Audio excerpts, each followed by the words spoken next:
How's it going, Arrow family? I want to introduce you to the Arrow Revival Framework, the 5 rhythms that shape the born-again life. Awaken in prayer, release the gospel, reveal the King, obey Jesus and make disciples, and witness to all nations. But before we go into that, let me ask you something. Have you ever felt within you that you were created for more? As a businessman, there's an innate desire for you to scale and build, to grow your business. As a leader, to influence others and impact the world. As a minister, to save souls and bring people into your ministry, grow your ministry. As a mother, to have children and consider having more. I'm sure you have. Do you know why you feel this way? And it's not wrong for you to feel like this. It's not wrong for greatness, because God deposited something deep within your DNA to operate like this, to be fruitful and multiply, subdue, and have dominion. We're destined for intimacy and impact.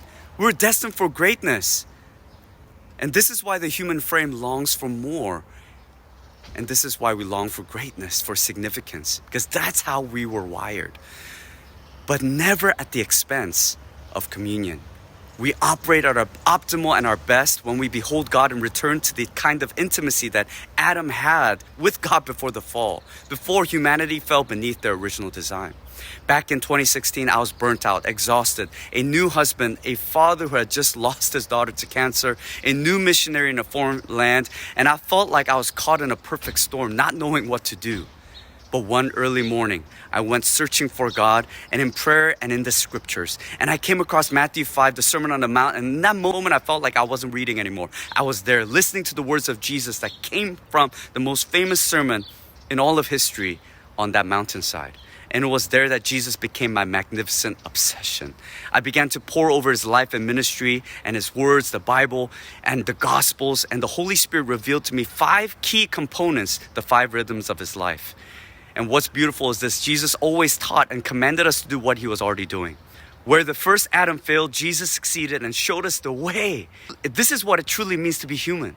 But this is the tragedy. Adam never came down from the mountain of encounter to expand the kingdom.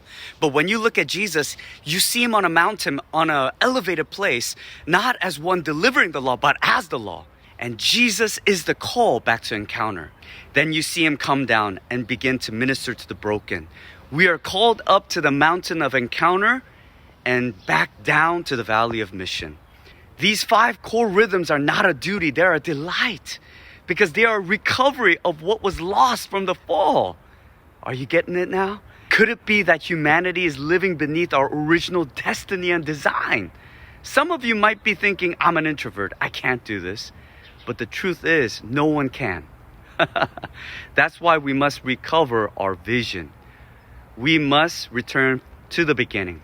We must behold Jesus. We must get baptized in the Holy Spirit. We must get saved and born again. We need the Holy Spirit inside of us and the spirit of revelation and wisdom. Paul prayed that the eyes of our understanding will be enlightened so that we might know him. Not just about him, but to know him. And it begins here, coming up to the mountain of encounter, being awakened to Jesus, and from that place, being released into mission to the broken, to the lost. In the next training video, we're going into the first rhythm, awaken in prayer. I'll see you there.